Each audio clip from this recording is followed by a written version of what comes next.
Hi everyone, welcome back to another MOC Build. In this video, I will be building Boba Pearls. Boba Pearls are made out of tapioca starch, commonly used as an ingredient in bubble tea drinks. I hope you will enjoy this.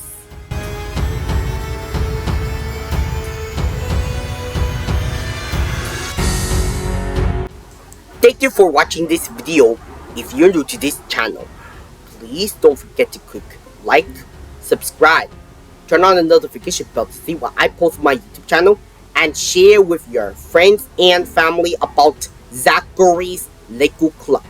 Bye everyone, I'll see you in the next video.